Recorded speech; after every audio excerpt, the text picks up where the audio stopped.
Hello hello hello hello hello hello and welcome back. नमस्कार, मैं क्षितिज कनिक, आपका अपना के सर। आज हम लोग मिशन 700 सीरीज के वन शॉट को, जिसमें मॉडर्न फिजिक्स पूरा हम लोग करने वाले हैं, ड्यूअल नेचर एटम न्यूक्लियाई। इसको हम लोग आज एक एक्सपेरिमेंटल फॉर्म में कर रहे हैं। मैंने रिकॉर्ड किया है वन शॉट, और मैं चाहूंगा कि इस वन शॉट को आप स्पीड मॉडिफाई करके देखें। अगर आपको लगता है कि आप स्पीड मैच कर पा रहे हैं तो आप स्पीड बढ़ा दें। 2 घंटे का लेक्चर आपके लिए सवा घंटे 1.5 घंटे का बन जाएगा। You can watch at 1.5x speed. इस लेक्चर के रिव्यू मुझको आप जरूर देना, ताकि मुझे पता चले कि अगली बार किस तरह से हमें काम करना है। आप लोग रिकॉर्डेड कंटेंट को ज्यादा अप्रिशिएट कर रहे हैं या लाइव कंटेंट को, ये भी मैं देखना चाहूंगा। तो आइए करते हैं शुरुआत। Let's take the discussion further. आगे बढ़ने से पहले, जैसा कि आपको मालूम है कि आरंभ इवेंट का जो आउटकम है वो है ये, जो 50,000 रुपए के बैचेस हुआ करते थे, वो अब आपके लिए सिर्फ और सिर्फ 4,999 रुपए के हो चुके हैं। कोई भी बैच जेडबल या नीट का पूरे साल भर के लिए, जी हाँ सही सुना आपने, 10 20 15 20 दिन की बात नहीं है, महीने भर की बात नहीं है, पूरे साल भर के बैचेस की चर्चा चल रही है। Complete 1 year course for any जेडबल और NEET batch, whether it be 11th 12th और ड्रॉपर। जिस टीचर की आप बैच खरीदना चाहें, जिसका आप कोर्स लेना चाहें, ले सकते हैं। Every single batch is 4999। जी हाँ, ये रिवॉल्यूशनरी ऑफर है और न जाने कब तक ये रहेगा। 14 अप्रैल तक होपफुली ऑफर है, और मैं चाहूंगा कि आप लोग इसका फायदा उठाएं। आप लोग जाएं, एक बार एक्सप्लोर करें और देखें आपके काम का। आपको अगर कुछ लगता है वाकई में आपके दिल को कोई चीज छूती है, तो आप जाके उसको अवेल कीजिए। और कोड आप यूज करना के लाइव। तुम्हारे भाई की लाइव मेंटोरशिप तुमको मिलेगी in form of live WhatsApp Telegram group, जिसमें हम लोग डाउट्स भी डिस्कस कर सकते हैं। चलिए, पहली बात हम लोग कर रहे हैं dual nature of matter and radiation. पहला सवाल आपके सामने आ रहा है। सवालों का फॉर्मेट आप देख लो। क्वेश्चन आपके सामने आएगा, मैं आपको समय दूंगा, मैं इसे साइड में हट जाऊंगा। सवाल देके मैं साइड में हट जाऊंगा, और मैं चाहूंगा कि आप लोग एक बार स्क्रीन पॉज करें, पूरा सवाल पढ़ें और अपना आंसर निकालें। फिर जब मैं आंसर बताऊं तो उस पर +4 -1 की मार्किंग करें। ठीक है, चलिए तो शुरुआत करते हैं। पहला सवाल आपके सामने आ रहा है ये, this is the first question. Read the question. क्या कहता है ये? Thermionic emissions are related to, मुझको लगता है कि ये बेसिक बात है, इसमें बहुत ज्यादा समय हम नहीं लेंगे। थर्मियोनिक एमिशन किस चीज में आपने पढ़ी? कंडक्शन, कन्वेक्शन, रेडिएशन, या कभी नहीं पढ़ा आपने? देखो होता क्या है कि 3 तरह के इलेक्ट्रॉन एमिशंस होते हैं। एक होता है फील्ड एमिशन, जिसमें आप बहुत तेज इलेक्ट्रिक फील्ड के द्वारा किसी इलेक्ट्रॉन को एमिट करवाते हो मेटल से। दूसरा होता है थर्मियोनिक, जिसमें आप हीट के कारण जनरेट करवाते हो इजेक्टेड इलेक्ट्रॉन। और तीसरा फोटो इलेक्ट्रिक इफेक्ट या तो फोटो एमिशन। थर्मियोनिक एमिशन की जहां तक बात है तो this is a phenomena of convection, पता होना चाहिए। चलिए चर्चा बढ़ाते हैं आगे। Let's come to the next question. अगला सवाल आपके सामने आ रहा है और वो है ये, minimum energy required for the electron emission from the metal surface can be supplied to the free electron by which of the following physical process। देखिए, अब ये वही बात कर रहा है कि अगर आप किसी मेटल से किसी इलेक्ट्रॉन को बाहर निकालना चाहें, देखो सारे कॉन्सेप्ट क्वेश्चंस के फॉर्म में मैं लेके आया हूं, तो एक बहुत प्यारा तरीका है ये रिवीजन का। अगर आप मान लो किसी मेटल से किसी इलेक्ट्रॉन को निकालना चाहते हो, ये आपके सामने एक मेटल है, और इस मेटल के भीतर से आप इलेक्ट्रॉन्स को बाहर निकालना चाहते हैं, ठीक है, तो क्या क्या तरीके हो सकते हैं? अभी अभी मैंने बताया, थर्मियोनिक एमिशन हीट के थ्रू आप कर सकते हैं। Field emission, electric field strong आप लगा सकते हैं तो इलेक्ट्रॉन बाहर अट्रैक्ट हो जाएगा। फोटो इलेक्ट्रिक एमिशन, जो कि फोटो इलेक्ट्रिक इफेक्ट होता है। मतलब तीनों ही तरीके सही हैं, that means D is the correct answer. अगला सवाल आपके सामने आ रहा है फोटो इलेक्ट्रिक इफेक्ट का। पढ़ते हैं सवाल। A metal surface ejects electron when hit by green light but none when hit by yellow light, the electron will be ejected when the surface is hit by। Logic क्या है इसके पीछे? इसके पीछे लॉजिक है थ्रेशोल्ड फ्रीक्वेंसी का। आपको पता होना चाहिए कि मेटल से इलेक्ट्रॉन को इजेक्ट करवाने के लिए एक मिनिमम अमाउंट ऑफ फ्रीक्वेंसी चाहिए इंसिडेंट रेडिएशन की। I repeat the point, incident radiation की एक मिनिमम अमाउंट ऑफ फ्रीक्वेंसी चाहिए, एक मिनिमम अमाउंट ऑफ एनर्जी हमको चाहिए, और ये फ्रीक्वेंसी कहलाती है थ्रेशोल्ड फ्रीक्वेंसी। अगर फ्रीक्वेंसी आने वाली लाइट की थ्रेशोल्ड फ्रीक्वेंसी से ज्यादा है तो इलेक्ट्रॉन बाहर निकलेगा, वरना वो बाहर नहीं निकल पाएगा। आई hope that the point is clear. तो यहां पे आपके सामने देके रखा है विबग्योर, VIBGYOR।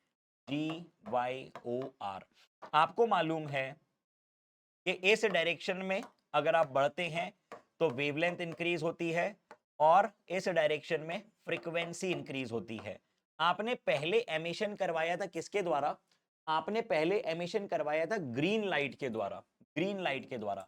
तो बड़ी ही सीधी सी बात है कि जिनकी भी फ्रीक्वेंसी ग्रीन से ज्यादा है, मतलब इनके लिए फोटो इलेक्ट्रिक इफेक्ट होगा, इनके लिए फोटो इलेक्ट्रिक इफेक्ट नहीं होगा। मतलब ग्रीन से ज्यादा फ्रीक्वेंसी जिनकी भी है, जैसे कि ब्लू, और तो कोई दिया नहीं है, तो जी हाँ ब्लू के लिए हो जाएगा, that means A is the correct answer. कितने लोगों का आंसर ए था जरा बताइए चैट में। चैट क्या बोल रहा हूँ मैं, रिकॉर्डेड ले रहा हूँ, सॉरी, आदत पड़ गई है ना बोलने की। चलो कितना टाइम हुआ है? 5-7 मिनट हुए हैं, 3 सवाल हो गए हमारे। आइए अगला सवाल आपके सामने आ रहा है। Experimental study of photo electric effect, which of the following statement is correct regarding the photo electric experiment? Photo electric experiment के लिए कौन सा स्टेटमेंट सही है? एक बार पढ़ते हैं हम लोग स्टेटमेंट को। Photo current increases with intensity of light. जी हाँ, अगर आप इंटेंसिटी बढ़ाते हैं तो इंटेंसिटी बढ़ने से आने वाले नंबर ऑफ फोटॉन्स बढ़ जाते हैं, और नंबर ऑफ फोटॉन्स बढ़ जाने से नंबर ऑफ इजेक्टेड इलेक्ट्रॉन्स बढ़ जाते हैं, जिसका मतलब है कि करंट बढ़ जाता है, जिसका मतलब है कि करंट बढ़ जाता है। So photo current increases with the increase in intensity of light. ये स्टेटमेंट बिल्कुल ही सही है। Stopping potential increase with the increase in intensity, ये बात गलत है। आपको क्लियरली मैंने बताया था कि इंटेंसिटी बढ़ाने से करंट में वेरिएशन आता है, करंट बढ़ता है, और फ्रीक्वेंसी चेंज करने से एनर्जी बढ़ती है, तो इजेक्टेड इलेक्ट्रॉन की काइनेटिक एनर्जी बढ़ती है, तो उससे स्टॉपिंग पोटेंशियल बढ़ता है। I hope that the point is absolutely clear.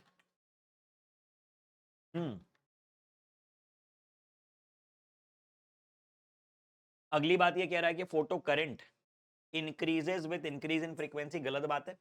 That means the only correct answer is A. अगला सवाल, in photo electric effect the photo current depends on both intensity and frequency, गलत बात। अभी अभी आपको बात बताई। Does not depend on the frequency, current की बात चल रही है, जी हाँ, ये करंट फ्रीक्वेंसी पे डिपेंड नहीं करता है, फ्रीक्वेंसी पे स्टॉपिंग पोटेंशियल डिपेंड करता है, ठीक है, but depends on the intensity. जी हाँ, ये बात बिल्कुल सही है। Decreases with increase in frequency, frequency पे डिपेंड नहीं करता है, इंक्रीजेस विद फ्रीक्वेंसी गलत बात है, that means B is the correct answer. कितने लोगों का जवाब यही था बताइए। हम्म अगला सवाल आपके सामने है, पढ़ो। Maximum value of photo current is called. देखो आपको मालूम है, ऐसा नहीं होता है कि आपने किसी मेटल पे लाइट भेजी, इलेक्ट्रॉन निकले, और लाइट भेज दो और इलेक्ट्रॉन निकलेंगे। तो ऐसे तो हमको लालच आ जाए कि हम लोग फोटॉन्स भेजते जाएं, इलेक्ट्रॉन्स निकलते जाएं, मतलब हम लोग तो इससे पावर प्लांट चला लें, पूरे हमारे मोहल्ले की बिजली रोशन कर दें, है कि नहीं? शादी में, बारात में किसी के जो डीजे वीजे बजाना है तो हम लोग फोटो इलेक्ट्रिक इफेक्ट लगा दो। हमने बोला कि चलो ठीक है यार, ये फोटोन, यार ये बिजली, डीजे बजाओ भाई। ऐसा नहीं होता, लिमिटेड अमाउंट ऑफ एनर्जी निकल सकती है, limited limited amount of electrons निकल सकते हैं, मतलब एक सैचुरेशन करंट होता है, उसके बाद सर्टेन वैल्यू के बाद करंट और आपको नहीं मिल सकता। तो ये जो मैक्सिमम वैल्यू करंट की पॉसिबल है वो सैचुरेशन करंट कहलाती है। अगला सवाल, in photo electric effect the photo electric current is independent of. Current की बात चल रही, करंट किस पे डिपेंड नहीं करता है, करंट फ्रीक्वेंसी पे डिपेंड नहीं करता है। मैं 10वीं बार बता रहा हूं कि करंट आने वाले इलेक्ट्रॉन्स पे डिपेंड करता है। कितने इलेक्ट्रॉन इलेक्ट्रॉन नहीं आते हैं, फोटॉन्स आते हैं। अरे तुम लोगों की वजह से मेरे शब्द लड़खड़ा रहे हैं, इधर उधर जा रहे हैं। आने वाले फोटोन पे डिपेंड करेगा, जिसके कारण आने वाले इलेक्ट्रॉन्स चेंज होंगे, जिसके कारण करंट चेंज होगा, तो इंटेंसिटी पे डिपेंड कर रहा है, गलत, ठीक है। इंडिपेंडेंट ऑफ इंटेंसिटी तो डिपेंड करती है इस पे। Potential difference applied between the electrodes, ये बात भी गलत है, इस पे भी डिपेंड करेगा करंट ज़्यादा। आपने पोटेंशियल डिफरेंस चेंज कर दिया, मतलब मान लो कि आपने यहाँ पे पॉजिटिव पोटेंशियल, यहाँ नेगेटिव लगाया, इसकी वैल्यू बढ़ा दी तो ज़्यादा इलेक्ट्रॉन्स खींच गए, मतलब करंट बढ़ गया।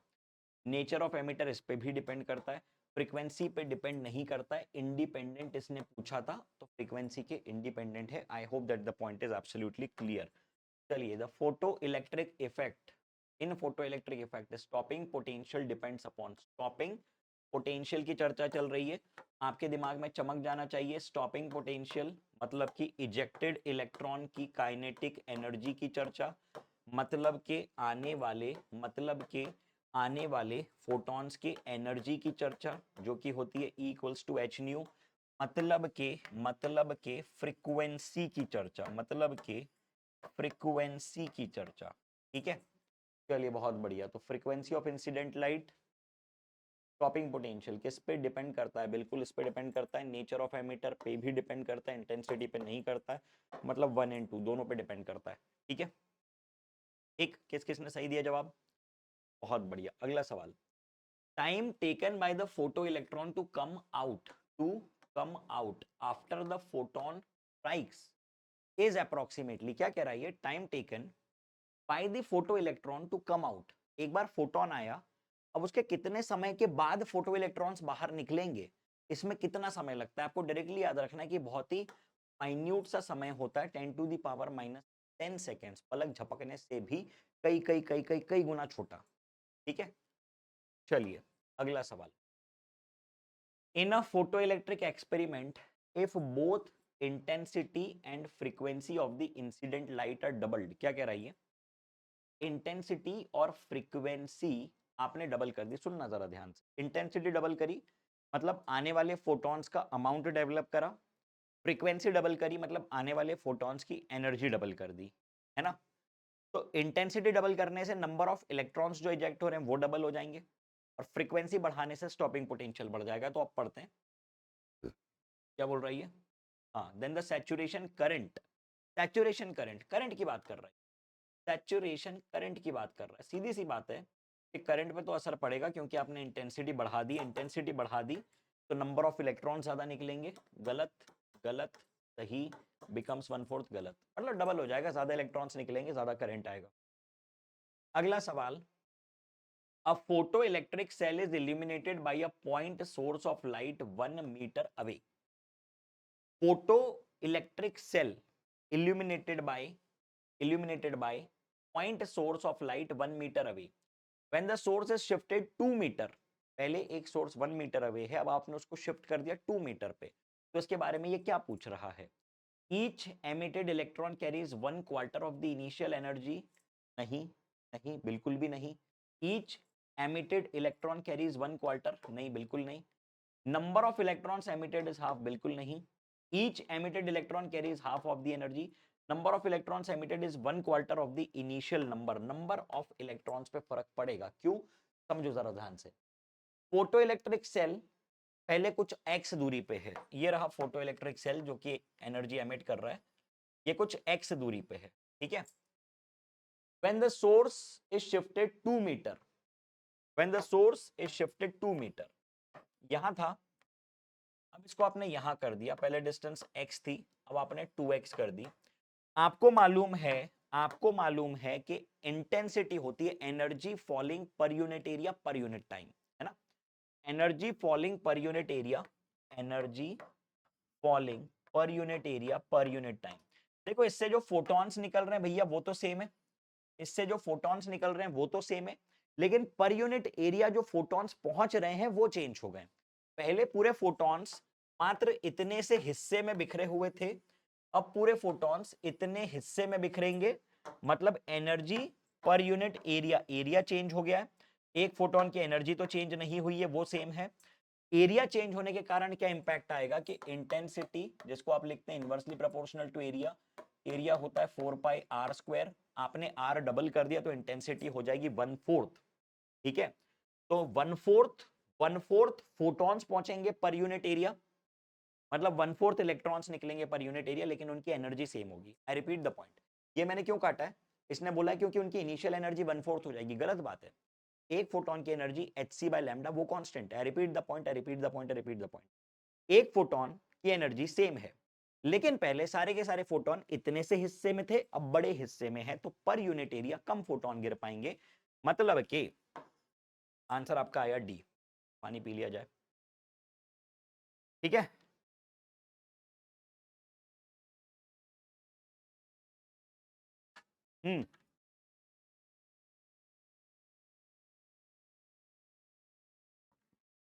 चलिए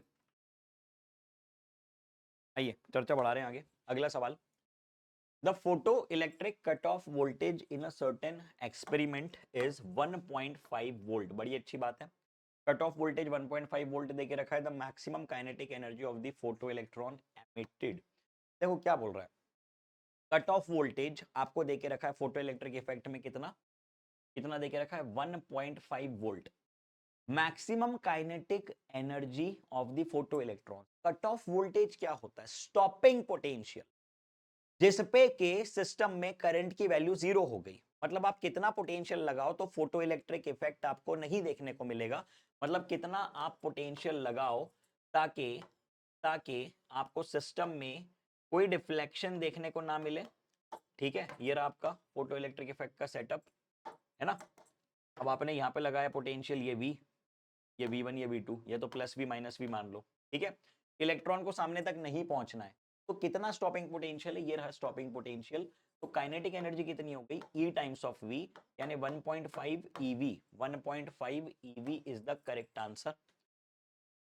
अगला सवाल आपके सामने पढ़ो जरा। The figure shows the variation of photo current with the anode potential for a photosensitive surface for three different radiations. Let IA, IB and IC be the intensities and nu A, nu B, nu C be the frequencies for the curves A, B and C respectively. अच्छी बात है, frequency intensity का variation दे रखा है। Then देखो यार, यहाँ पे आप लोग देख के एक बात बता सकते हो, आप लोग यहाँ देख के एक बात बता सकते हो कि A और B के लिए सेम फ्रीक्वेंसी है ना, और A, B और C के लिए सेम, सॉरी B और C के लिए सेम इंटेंसिटी, क्योंकि उनके लिए फोटो करंट सेम है। आई रिपीट द पॉइंट, इन दोनों के लिए सेम, इन दोनों के लिए इन दोनों के लिए सेम इंटेंसिटी है और इन दोनों के लिए सेम फ्रीक्वेंसी है। ठीक है, तो आंसर आपका आएगा frequency of A is equal to frequency of B और intensity of A is not equal to intensity of B, क्योंकि बी और सी का कहीं पे भी बराबर नहीं दिया, लेकिन इसमें दिखे रखा है बी इक्वल टू ए, ये गलत है ना। फ्रीक्वेंसी, एक minute, frequency of A equal to frequency of B, ये बात तो सही है, और इंटेंसिटी ऑफ बी, है ना, intensity of B equal to intensity of C, ये बात भी सही है। तो यार ये भी तो सही है, ये भी सही है, दिस इज ऑल्सो करेक्ट। और चेक कर लेते हैं एक बार फ्रीक्वेंसी। अच्छा, यहाँ पे ए और सी का देके रखा है, sorry sorry sorry sorry sorry sorry sorry यहाँ पे उल्टा दिया, ये फ्रीक्वेंसी बी और सी की तो सही नहीं है। No no no no no, A ही करेक्ट आंसर है, A is the only correct answer. ठीक है, चलिए, और कोई तो मैच नहीं हो रहा है ना, ए इक्वल टू सी बिल्कुल नहीं, ए इक्वल टू बी, लेकिन ए इक्वल टू बी नहीं। ठीक है, one is the correct answer. चर्चा बढ़ा रहे हैं आगे।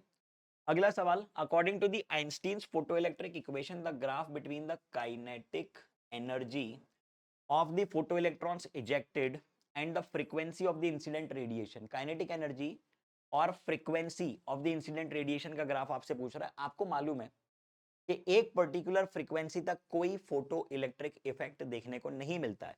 मतलब एक पर्टिकुलर फ्रीक्वेंसी जो कि होती है थ्रेशोल्ड फ्रीक्वेंसी, यहां तक कोई इलेक्ट्रॉन इजेक्ट नहीं होगा, यहां तक कोई इलेक्ट्रॉन इजेक्ट नहीं हुआ। फिर इसके बाद जैसे जैसे फ्रीक्वेंसी बढ़ाओगे वैसे वैसे एनर्जी बढ़ेगी, वैसे वैसे इजेक्टेड इलेक्ट्रॉन की काइनेटिक एनर्जी बढ़ेगी। तो सही जवाब आपके सामने है सिर्फ और सिर्फ ये। ठीक है, चलिए अगला सवाल आपके सामने आ रहा है और वो है ये, रीड द क्वेश्चन। क्या कह रहा है सवाल, according to Einstein's photo electric equation, according to Einstein's photo electric equation the graph of kinetic energy of the photoelectron emitted from the metal versus the frequency of the incident radiation gives a straight line whose slope, देखो ये मैंने तुमको अभी कल परसों जो वो एक लेक्चर बनाया था ना 10 मिनट वाला, उसमें भी बताया था। आप लोग एक्सप्रेशन लिखते हैं h C by lambda equals to h C by lambda naught plus e into V S. तो यहां से जब आप लोग वी एस वर्सेस फ्रीक्वेंसी का ग्राफ बनाते हो ना, वी एस वर्सेस फ्रीक्वेंसी, तो आप लोगों को पता चलता है कि जो रिलेशन है किस किस का बोल रहा है ये, the frequency gives a straight line whose slope, हाँ स्लोप, एक मिनट देखो, फ्रीक्वेंसी वर्सेस फिर से बना लेते हैं ना, ये बन जाएगा h nu plus h equals to h nu naught plus e B S. बिल्कुल, अब ई को पूरी हर जगह डिवीजन में भेज दो, ये ई को आपने डिवीजन में भेज दिया। ठीक है, तो y equal to M X plus C. अब जो m है आपके सामने, m जो है आपके सामने h बाई ई का रेशो, या तो ऐसा बोल लो कि ये फाई बाई ई का रेशो, ये हर मेटल के लिए सेम है। ठीक है, ये जो है ये हर मेटल के लिए सेम है, तो इसका जो स्लोप है this is same for all the metal and it is independent of the intensity of the radiation. Okay, ये बात मैंने कहाँ बताई थी, ये बात मैंने आपको जब कल परसों में एक लेक्चर मिला था ना आपको 8-10 मिनट का, उसमें भी ये चीज समझाई थी। चलिए अगला सवाल, in a photoelectric experiment the graph of frequency, the graph of frequency of incident light and stopping potential is shown in the figure. From the figure the value of Planck's constant. अब देखो देखो ये क्या कह रहा है, इसने वापस वही बात कह दी कि आपको स्टॉपिंग पोटेंशियल और फ्रीक्वेंसी का ग्राफ दे दिया। आपने अभी अभी बताया कि h f equal to h f naught plus e into V बोल लो वी एस बोल लो, एक ही बात है ना। तो ई से डिवाइड कर दो थ्रू आउट, ई से आपने डिवाइड कर दिया, बी का एक्सप्रेशन बन गया, बी का एक्सप्रेशन बन गया H by E into nu minus H by E into nu not. ठीक है, इसको आपने कंपेयर किया y equal to M X plus C से, y equal to M X plus C से। ठीक, अब आप यहां पे देखो आपसे पूछ क्या रही है, ये आपसे पूछ क्या रहा है, ये आपसे पूछ रहा है the value of Planck's constant. He is asking you the value of Planck's constant. आप यहां देख के बताओ कि स्लोप कितना है। स्लोप आपने लिख दिया, slope is y by X, delta y upon delta x। तो इसको आप लिख देंगे a माइनस बी यानी delta y upon b minus C. ठीक है, a minus B upon b minus C, है ना। या तो ए बी और बी सी, जैसे ये ऑप्शंस में ये दे रहा है ए बी, मतलब वो बात कर रहा है लेंथ ऑफ ए बी।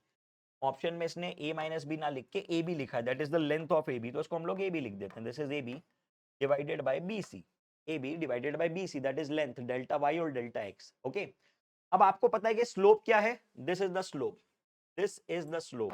तो यहां पे से आपने लिख दिया, यहां से आपने लिख दिया h by e equals to A B upon B C.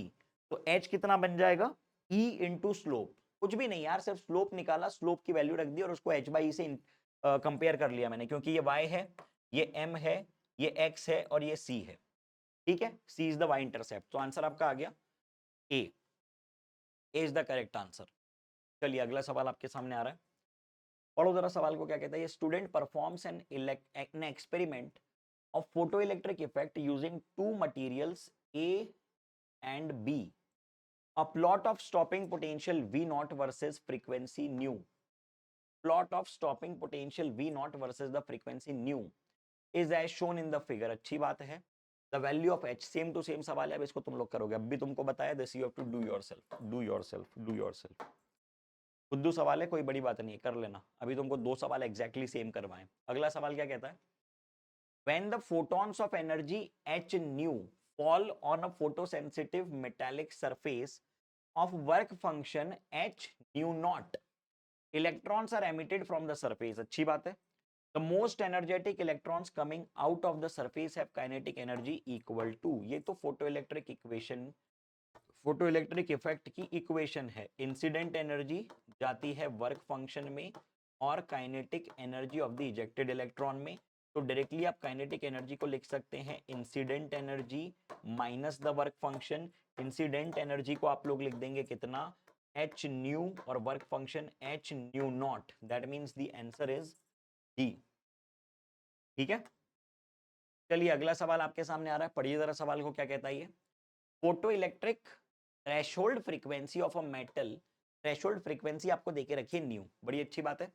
When light of frequency 4 nu, 4 nu आपने इंसिडेंट करवा दी, न्यू से 4 गुना, थ्रेशोल्ड से 4 गुना, maximum kinetic energy of the, बहुत सिंपल सवाल है, चलो करके दिखाता हूं, आओ जरा साथ साथ में करेंगे। आप लोग लिखेंगे फिर से वही इक्वेशन, कौन सी इक्वेशन, इंसिडेंट एनर्जी जाती है कहां पे, work function plus kinetic energy of the ejected electron, बड़ी अच्छी बात है। आपको आपको कितनी दे दी, 4 न्यू, ठीक है, h times of 4 new, work function h times of new plus kinetic energy, तो काइनेटिक एनर्जी कितनी आ गई, काइनेटिक एनर्जी आ गई 3h न्यू। ठीक है, तो आंसर आपने मार्क कर दिया इसका 2।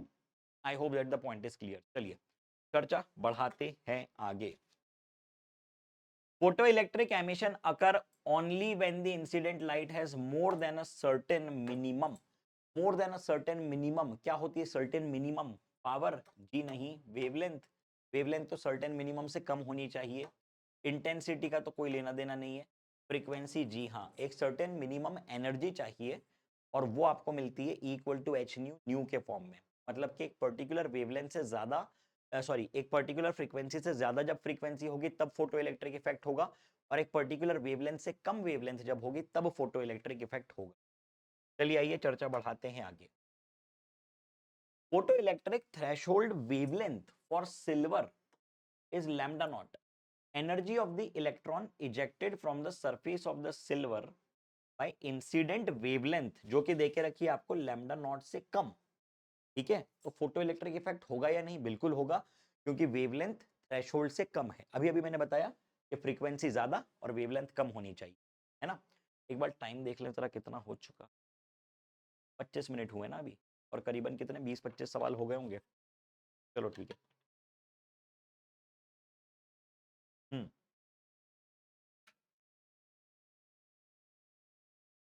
आ जाओ जरा करते हैं सवाल। क्या कह रहा है?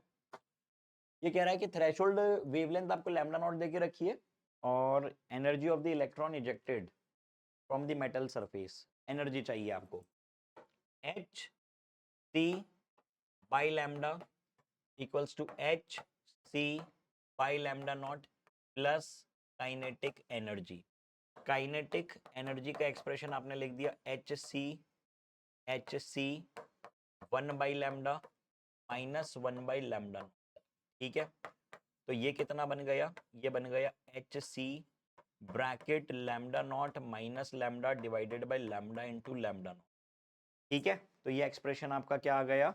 Answer is lambda h c. हाँ, मतलब कि D is the correct answer.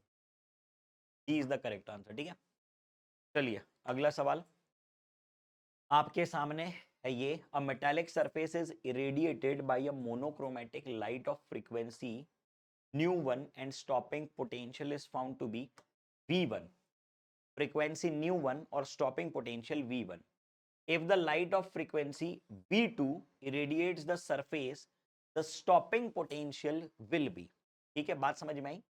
क्या बोल रही है? मेटालिक सरफेस, आपने लाइट भेजी, फ्रीक्वेंसी nu1 है, स्टॉपिंग पोटेंशियल v1 है। बड़ी अच्छी बात। इसके बाद आपने क्या किया? इसके बाद आपने लाइट को भेजा v2 फ्रीक्वेंसी से, और आपसे पूछा गया है स्टॉपिंग पोटेंशियल। तो क्या करेंगे हम लोग? दो इक्वेशंस बनाएंगे। पहली इक्वेशन कहेगी h nu equals to work function plus stopping potential. इसी तरह से दूसरी equation h nu two equal to work function plus stopping potential V two. ठीक है, बड़ी अच्छी बात।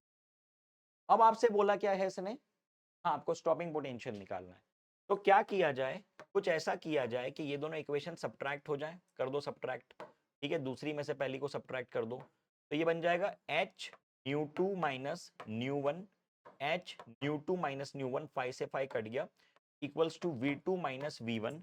तो वी टू बन जाएगा वी वन प्लस ये जो भी फैक्टर है, वी वन प्लस ये जो भी फैक्टर आपके सामने है ना, V one plus this factor. एक सेकेंड, ये stopping potential kinetic energy e भी आएगा, सॉरी है ना, this is eV, this is eV, यहाँ पे ई आएगा। ओके, तो आपको निकालना क्या है? आपको V2 निकालना है, तो E को डिवीजन में भेजो। ये EV क्यों आया है? क्योंकि काइनेटिक एनर्जी होती है ना E times of V, kinetic energy is E times of V, V is the stopping potential. तो आंसर आपका आएगा, आंसर आपका आएगा V1 प्लस समथिंग समथिंग करके ये। This is the correct answer. किस किस का जवाब सही था जरा बताइए? किस किस का आंसर सही था, करेक्ट था? अपने स्कोर्स जोड़ते चलिए, अपने मार्क्स कैलकुलेट करते चलिए। ठीक है, चलिए आइए चर्चा बढ़ा दी जाए। आ गई। अगला सवाल आपके सामने है और वो है ये, if K1 and K2 are the maximum kinetic energies of the photoelectrons emitted when the light of wavelength lambda 1 and lambda 2 respectively are incident on the metallic surface। ठीक है, क्या बोल रही है? K1 K2 मैक्सिमम काइनेटिक है ना, और light आपने भेजी lambda 1 lambda 2। If lambda 1 is 3 times of lambda 2 then, अगर लैम्डा 1 लैम्डा 2 में रिलेशन देके रखा है लैम्डा 1 इज 3 लैम्डा 2, तो काइनेटिक एनर्जी में क्या रिलेशन आएगा? आपको पता है h t by lambda 1 equal to work function plus kinetic energy K1। बड़ी अच्छी बात है। दूसरी इक्वेशन आप लोग लिखेंगे एच टी बाई लैम्डा 2 जाता है किधर? Work function plus kinetic energy K2। बड़ी अच्छी बात है, ये भी बहुत ही बढ़िया, बहुत ही शानदार, मजा आ गया सुन के। अब क्या किया जाए? फिर से वही बात, दोनों को सब्ट्रैक्ट कर देते हैं। फिर से वही बात, दोनों को सब्ट्रैक्ट कर देते हैं। जैसे ही सब्ट्रैक्ट करेंगे रिलेशन बनेगा क्या? एच सी ब्रैकेट में लैम्डा 1 माइनस लैम्डा 2, ठीक है, लैम्डा 1 माइनस लैम्डा 2, है ना, 5 कट गया, equal to K1 minus K2। तो K2 को क्या लिख दोगे? K2 को क्या लिख दोगे? या तो K1 को क्या लिख दोगे? K1 को लिख दोगे K2 प्लस समथिंग समथिंग, एक सेकंड, है ना। K1 को लिख दोगे, K1 को लिख दोगे K2 plus h c divided by lambda 1 को आपने लिख दिया 3 टाइम्स ऑफ लैम्डा 2, है ना। तो ये बन गया एच सी ओ सॉरी, ये 1 बाय लैम्डा और ये 1 by lambda, sorry sorry sorry, नहीं, 1 by lambda 1 minus 1 by lambda 2 है, ठीक है। H c bracket 1 by lambda 1, lambda 1 को लिख दो 3 टाइम्स ऑफ लैम्डा 2, लैम्डा 2 बाहर निकाल दो, ठीक है, लैम्डा 2 बाहर निकाल दो। तो ये एक्सप्रेशन आ रहा है आपके सामने, कुछ ऐसा एक्सप्रेशन आ रहा है। K1 is equal to K2 plus something, K1 is equal to K2 plus something। क्या कहना चाह रहा है ये इक्वेशन? एक मिनट जरा कंपेयर करते हैं। K1 is equal to K2 plus something। जरा रुक जाओ यार, एक बार इसको फिर से चेक करते हैं ना, जस्ट अ सेकेंड प्लीज। आप लोग भी एक बार कीजिए। मैक्सिमम काइनेटिक एनर्जीज आपको दे के रखी हुई है और आपको वेवलेंथ दे के रखी है lambda 1 lambda 2, perfect. If lambda 1 is 3 times of lambda 2, then the relation between kinetic energies, तो incident energy H C by lambda, work function phi, और ejected kinetic energy K1 K2 आपने लिख दी। तो आपने दोनों को सब्ट्रैक्ट किया, h c bracket 1 upon lambda 1 minus 1 upon lambda 2 equals to K1 minus K2। इतनी बात भी ठीक है, इतनी बात भी हमने मान ली। अब h c bracket 1 by lambda 1, 1 by lambda 2, lambda 1 को आपने लिख दिया 3 टाइम्स ऑफ लैम्डा 2, तो ये बन गया एच सी बाई लैम्डा 2, ठीक है, h C by lambda 2, okay. और K1 K2 maximum kinetic energy है, तो मैक्सिमम काइनेटिक एनर्जी कितनी हो सकती है? एक मिनट थोड़ा सा थॉट दे रहा हूँ। मैक्सिमम काइनेटिक एनर्जी कितनी हो सकती है और कब हो सकती है? मैक्सिमम काइनेटिक, ठीक है, okay, h C by lambda 2, ये बन गया 1 बाय लैम्डा 1, लैम्डा 1 को आपने रख दिया 3 times of lambda 2, lambda 1 is 3 times of lambda 2 minus 1 equals to K1 minus K2, ठीक है, ये समझ में आया ना। एक तरफ मैंने लिख दिया 1 बाय लैम्डा 1, एक तरफ लिख दिया लैम्डा 2, और लैम्डा 1 को 3 लैम्डा 2 रख दिया, लैम्डा 2 कॉमन निकाल दिया। तो this is how much? This is minus of h C by lambda 2, and this is how much? 2 by 3, 2 by 3, ठीक है। This is equal to plus K2 plus K2 equal to K1, है ना। मतलब के K1 K2 से छोटा है, K1 K2 से छोटा है, इतनी बात तो समझ में आ रही है। तो एक ऑप्शन कैंसल आउट किया हमने, ये भी कैंसल आउट किया, ये भी कैंसल आउट किया। यहाँ पे से देख के क्या पता चल रहा है? यहाँ से देख के ऐसा पता चल रहा है कि K1 is equal to K2 minus 2 by 3 times of h C by lambda 2, h C by lambda 2, है ना। और एच सी बाई लैम्डा 2, तो ये कितना बनेगा? This is going to be 1/3, है ना, 2/3। हाँ, so this is K1 is less than K2 by 3, K1 is less than K2 by 3। तो यहाँ पे आप लोग लिख सकते हैं K2 minus 2 by 3 times of K2, तो ये आएगा K2 डिवाइडेड बाई 3, और K1 की वैल्यू उससे छोटी है, ठीक है। So answer is B. थोड़ा सा अजीब सवाल था, थोड़ा सा अजीब सवाल था, लेकिन कोई बात नहीं, हो गया। कंपैरिजन करवा रहा है ना। मुझे अभी भी इसमें एक चीज थोड़ी सी डाउटफुल लग रही है, मैं एक बार गो थ्रू करूंगा, थॉट दूंगा इस पे फिर से। मुझको बस एक चीज का डाउटफुल लग रहा है, K1 K2 are the maximum kinetic energies of the photo electrons emitted. Maximum photo kinetic energy, जो मैक्सिमम शब्द इसने यूज किया है, इसके बारे में मैं सोच रहा हूँ। ठीक है, एनीवेज ज्यादा समय इस पर भी नहीं लगाएंगे, अभी हम लोग इसका आंसर मार्क कर रहे हैं for the moment while B. ठीक है, इसमें मैं एक बार फिर से थॉट दूंगा, अगर मुझे लगता है कि कोई गड़बड़ है तो मैं आके आपको सेपरेटली बता दूंगा ये। चलिए अगला सवाल। The figure shows a stopping potential V naught and frequency nu for the two different metallic surfaces A and B. The work function of A as compared to B। देखो आपके सामने स्टॉपिंग पोटेंशियल और क्या देके रखा हुआ है, क्या बोलते हैं इसको, फ्रीक्वेंसी देके रखी हुई है। ठीक है, आपसे पूछ रहा है ये, क्या पूछ रहा है आपसे ये, आपसे पूछ के रहा है तो वर्क, हाँ वर्क फंक्शन पूछ रहा है, वर्क फंक्शन पूछ रहा है। ठीक है, देखो यार बात समझना, अगर आप लोग इसको थोड़ा सा ऐसा कंपेयर करो, है ना, इसको थोड़ा सा ऐसा आप लोग अगर कंपेयर करो, आपको पता है कि जो इक्वेशन होती है incident energy h h nu equals to work function plus kinetic energy eV, है ना, ईवी या तो ईवी नॉट। तो यहां से आप लोग लिख सकते हैं V equals to H by E into nu minus five by E. आई है ना, क्या किया, थ्रू आउट मैंने ई से डिवाइड कर दिया इसको, और ये फाइव बाई ई को लेफ्ट हैंड साइड ले गया, तो ये इक्वेशन हमको दिखने लगी। अब ये जो ग्राफ है ये किस किस के बीच में है, ये इन दोनों के बीच में है। इसको आपने कंपेयर किया y equal to M X plus C से, तो यहां से आपको दिख रहा है कि जो इंटरसेप्ट है वो नेगेटिव है, y इंटरसेप्ट जो है वो नेगेटिव है, this is y intercept and this is negative. आपसे क्या पूछ रहा है ये, आपसे बोल रहा है कि किसके लिए वर्क फंक्शन की वैल्यू ज्यादा या कम है ना। तो आपको दिख रहा है कि वर्क फंक्शन इसका ज्यादा है, क्योंकि इंटरसेप्ट ये बी का ज्यादा है, तो बी का इंटरसेप्ट ज्यादा, और जो इंटरसेप्ट है वही तो रिप्रेजेंट कर रहा है वर्क फंक्शन। इसको आप लोग ऐसे लिख दो, यही तो रिप्रेजेंट कर रहा है वर्क फंक्शन, नेगेटिव इंटरसेप्ट, और वो किसका ज्यादा है, वो बी का ज्यादा है। तो आंसर आप लोग इसका मार्क करोगे, the work function of A is less than compare to B. A का वर्क फंक्शन बी के वर्क फंक्शन से कम है। ठीक है, चलिए चर्चा बढ़ा रहे हैं आगे। Particle nature of light, the photon, which of the following shows the particle nature of light. देखो यार, वो मालूम है कि पूरी जो लड़ाई चल रही थी वो लाइट के नेचर को लेके चल रही थी, कि लाइट का नेचर किस प्रकार का है, पार्टिकल है या वेव है। न्यूटन साहब ने आके क्या बोला, न्यूटन बॉस ने आके बोला कि यार ये तो जो है पार्टिकल है। साइंटिस्ट लोगों ने माना नहीं, विवाद कर दिया उन्होंने बोला कि ऐसा थोड़ी होता है। उन्होंने बोला कि ये पार्टिकल नहीं है, वेव है।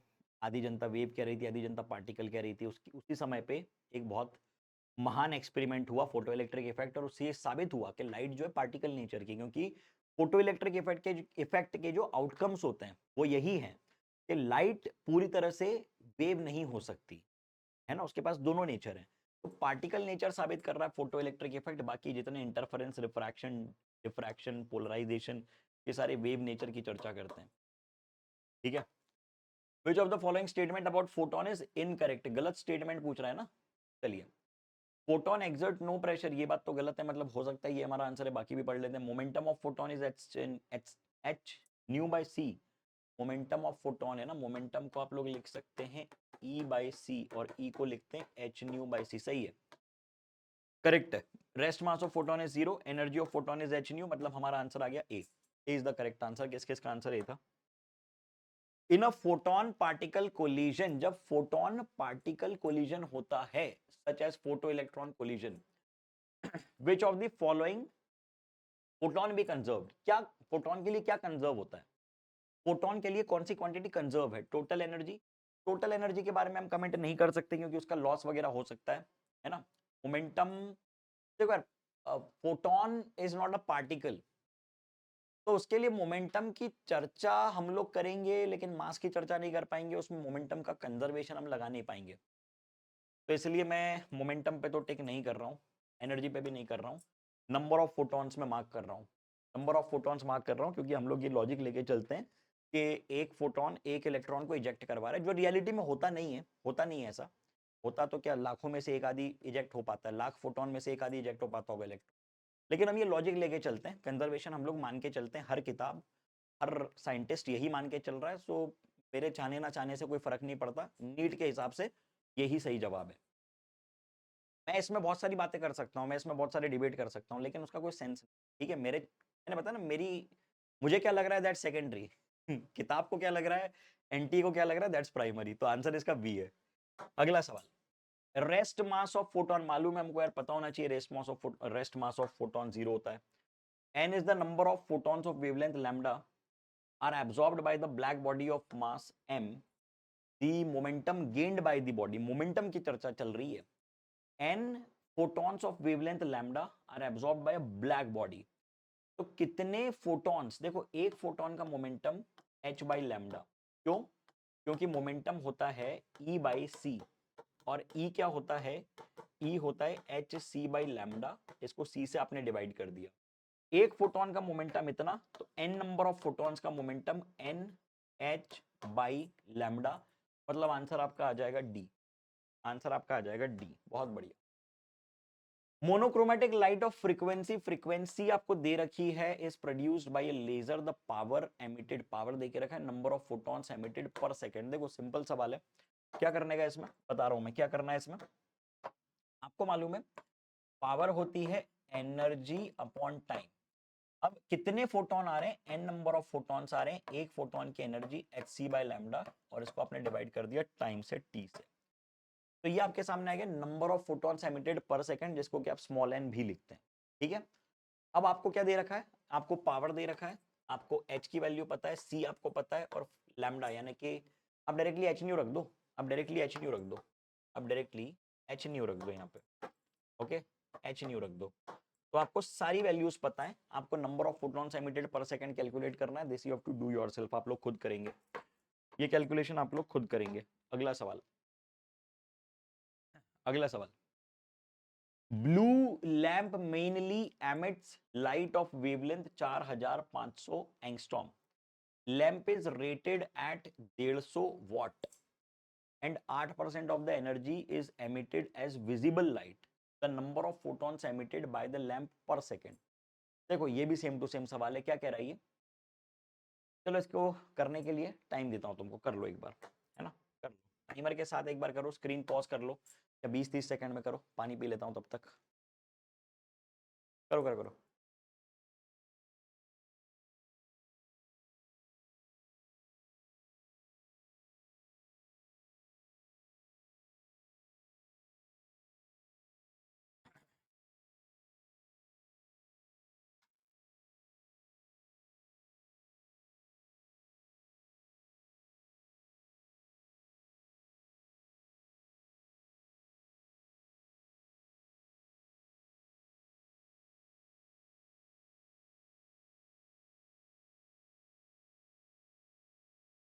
हम्म,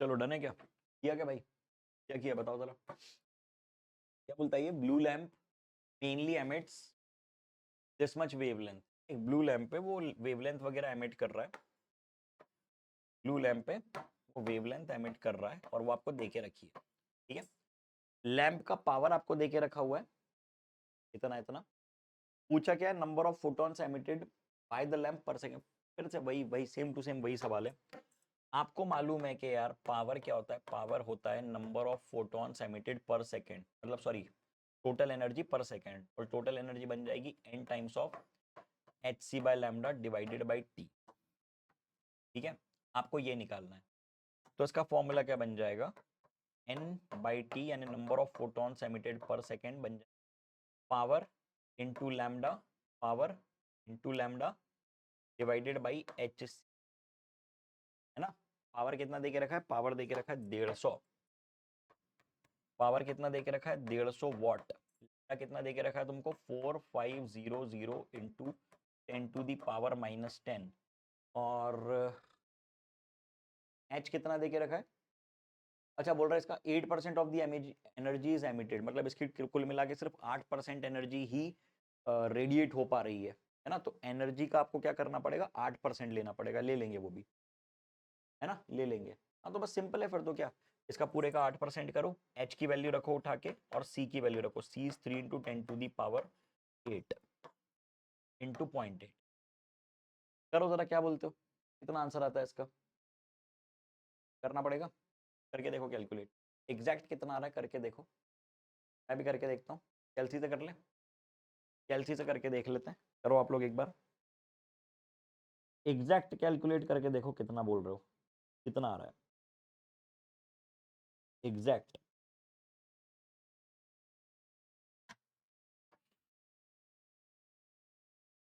$6.6 इंटू 10⁻⁻34, ठीक है। तो ये वैल्यू अप्रोक्स एक बार निकाल के देखते हैं, अप्रोक्स निकाल के देखते हैं कितनी आएगी। ये पॉइंट हटा, नीचे 10 आया, ये गया, पॉइंट हटा, ये गया 5 बार, ये जाएगा 3 2 15, ठीक है। अब ये बन रहा है 15×5 = 75 और ये नीचे 25 मान लो, नियरली 22 को, नियरली है ना, अप्रोक्स कर रहा हूँ मैं। तो ये बनेगा अप्रोक्स 3, अप्रोक्स बन रहा है 3, है ना। और पावर कितनी जा रही है तुम लोग की? पावर जा रही है 38 30 34 -10 24 24 में से गए तुम्हारे 5 यानी 19, 10⁻19 समथिंग लाइक दिस, ऐसा कुछ आ रहा है। अप्रोक्सीमेटली 3 है ये, एग्जैक्ट 3 नहीं आ रहा है, पावर में 19 आ रहा है, मतलब ए हम लोग मार्क कर रहे हैं करेक्ट आंसर, ठीक है। अगर कोई गलती मुझसे हुई है तो तुम लोग बता देना कैलकुलेशन में, है ना, क्योंकि सामने ही कर रहा हूँ कैलकुलेशन। चलिए चर्चा बढ़ाने आगे, एनसीईआरटी एग्जाम्पलर के कुछ क्वेश्चंस हैं। एग्जाम्पलर वैसे तो मैं सेपरेटली लेता हूं, लेकिन फिर भी अभी आ गए हैं तो कर लेते हैं। The wavelength of photon needed to remove the proton from a nucleus which is bound by the nucleus with 1 MeV energy. आपको मालूम है कि एनर्जी होता है hc बाय लैम्डा, सिंपली यहां से लैम्डा कैलकुलेट करो, this you have to do yourself. Lambda को डायरेक्टली आप लोग लिख सकते हैं 1240 डिवाइडेड बाय एनर्जी जो भी आपको देके रखी है, एनर्जी रखना है इलेक्ट्रॉन वोल्ट में, ठीक है। आंसर तुम्हारा आएगा नैनोमीटर में, और 12400 कर दोगे तो एंगस्ट्रॉम में। Consider a beam of electron, each electron with energy E not incident on the metal surface kept in an evacuated chamber, then no electrons will be emitted as only photons can emit electron। क्या बोल रही है, एक minute ना, पढ़ने दो फिर से, रुक जाओ। कंसिडर बीम ऑफ इलेक्ट्रॉन, ठीक है, मान लिया हर इलेक्ट्रॉन के पास कुछ एनर्जी, अच्छा इलेक्ट्रॉन भेज रहे हैं फोटोन के बदले, अच्छा। Consider a beam of electron, each electron with energy E naught incident on a metallic surface। अरे रे रे रे रे रे रे रे, ओ हो, इलेक्ट्रॉन भेज रहे हो, इलेक्ट्रॉन इलेक्ट्रॉन कोलिजन करवाओगे, चलो समझते हैं।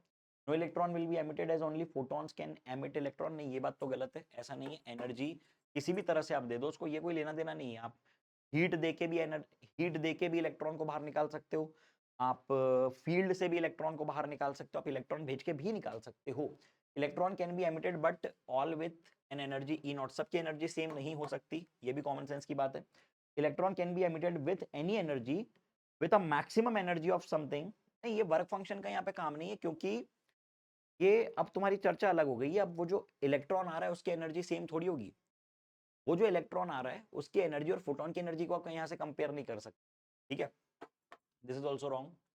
Electron can be emitted with any energy with a maximum energy of E not, ये बात बिल्कुल सही है कि जितनी एनर्जी वो ला रहा था, अगर उसका बिल्कुल इलास्टिक हेड ऑन कोलिजन होगा तो उतनी ही एनर्जी के साथ दूसरा इलेक्ट्रॉन निकल सकता है, वरना उससे कम जरूर हो सकती है। तो मैक्सिमम एनर्जी ये होगी। So this point is absolutely clear, ये पॉइंट सही है, ये ऑप्शन सही है। एक अच्छा सवाल था यार, इस पर मैं स्टार बनाऊंगा, दिल बनाऊंगा, अच्छा सवाल लगा मुझे ये, बहुत प्यारा। मैंने भी एक्चुअल में पहली बार देखा ये सवाल, इतनी बार एग्जाम्पलर वगैरह किए लेकिन पता नहीं कहाँ छुपा बैठा था, मैंने भी आज पहली बार देखा, लेकिन मजा आया इस सवाल को करके, अच्छा लगा, है ना। तो इस पे मैं बना रहा हूँ दिल दिल दिल, ठीक है। चलिए आइए चर्चा बढ़ाते हैं आगे। Proton, neutron and an electron and an alpha particle have the same energy, then the de Broglie wavelength, आपको मालूम है कि momentum equals to h by lambda equals to m times of v। आप यहां पे से कंपेयर कर सकते हो लैम्डा, लैम्डा सबसे ज्यादा किसके लिए होगा? जिसके लिए मास सबसे कम है, है ना। आप लोग यहाँ पे से क्या कंपेयर करो, proton, neutron, electron, proton, neutron, electron और अल्फा पार्टिकल। तो लैम्डा तुमको कंपेयर करना है तो प्रोटॉन न्यूट्रॉन के लिए तो बराबर होगा क्योंकि उनके मासेस सेम है, लिख देते हैं lambda proton is almost equal to lambda neutron. ठीक है, ये बात भी करेक्ट है।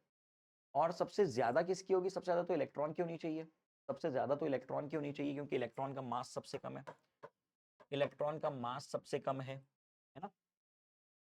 अल्फा का मास सबसे ज्यादा है, तो अल्फा के लिए लैम्डा सबसे कम, अल्फा के लिए लैम्डा सबसे कम, लैम्डा अल्फा सबसे कम, लैम्डा इलेक्ट्रॉन सबसे ज्यादा और लैम्डा प्रोटॉन लैम्डा न्यूट्रॉन बराबर। ऐसा कोई ऑप्शन है क्या, ऐसा कोई ऑप्शन है, इलेक्ट्रॉन की सबसे ज्यादा, फिर अल्फा, फिर प्रोटॉन और न्यूट्रॉन और फिर अल्फा, कोई सा ऑप्शन दिख रहा है ऐसा? हाँ दिख तो रहा है, कौन सा है, ए में क्या दे के रखा है, नहीं, बी में क्या दे के रखा है गुरु, तो बी तो सही होगा, सही है ना, तो बी तो होगा, B is the correct answer, B is the correct answer, सही जवाब है, B is the correct answer. चलिए चर्चा बढ़ाते हैं आगे। An electron is moving with an initial velocity this much and is in a magnetic field this much, then it's de Broglie wavelength.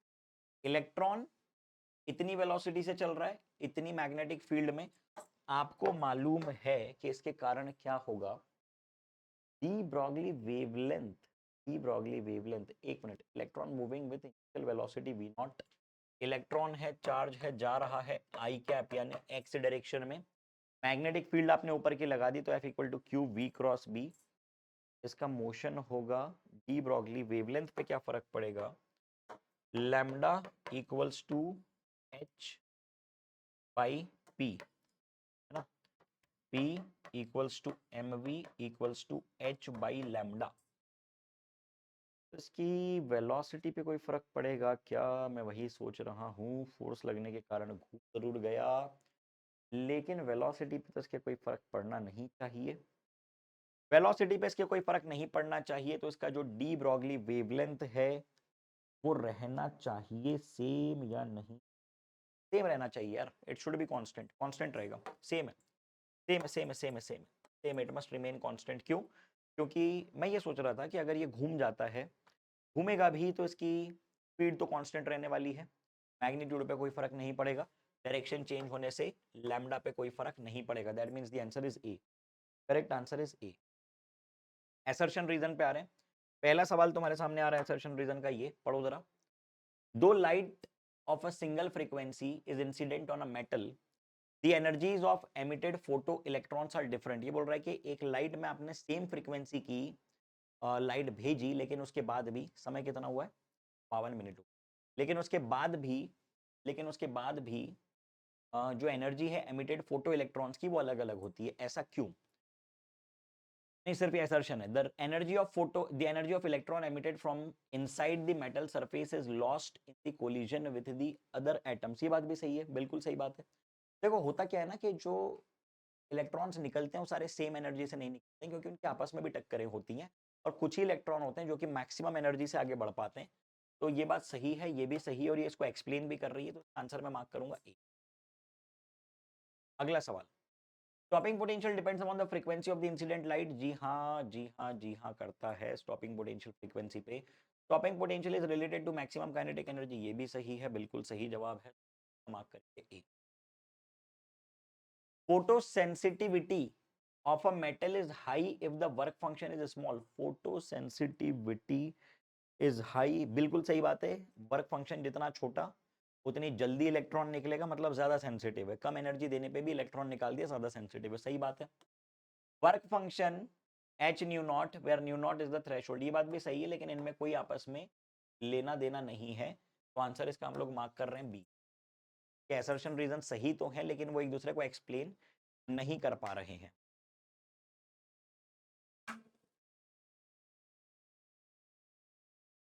if frequency of incident light if frequency of incident light on a metal surface is doubled, अच्छी बात है, frequency double कर दी, kinetic energy of the electron is more than double, हाँ ये बात सही है, ये बात सही है।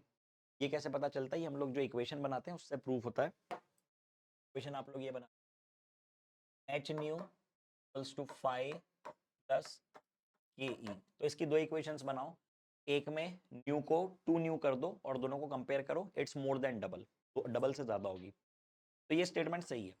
The metal will provide additional energy to the emitted photo electron for the light of higher frequency than the lower frequency. The metal will provide additional energy. रुको सोचने दो, क्या बोलना चाह रहा है, कभी क्या कहना चाह रहा है? Metal will provide additional energy, ये तो सेंसलेस बात है। मेटल विल प्रोवाइड, मेटल क्यों प्रोवाइड करेगा मेरे भाई? ज्यादा एनर्जी तूने दी, फाई कांस्टेंट है, निकालने में फाई खर्च हो गया, बची हुई एनर्जी काइनेटिक एनर्जी में गई, तो ये मुझे गलत लग रहा है। Metal will provide additional energy गलत लग रहा है मुझे, ये मुझे गलत लग रहा है। तो ए सही, रीजन गलत। मैं इसका आंसर मार्क कर रहा हूँ सी। अगर आपके पास कोई आर्ग्यूमेंट हो तो आप जरूर बताना मुझको कमेंट में, मैं सोचूंगा उसके बारे में। अगला सवाल, अब ये सेम टू सेम सवाल है, this you have to do yourself, this you have to do yourself. इसके अलावा कितने, 1 2 3 3 एसर्शन रीजन और हैं, वो आपको खुद करने हैं। अब मैं आ रहा हूँ एटम्स पे, ठीक है, एटम्स की चर्चा हम लोग करेंगे।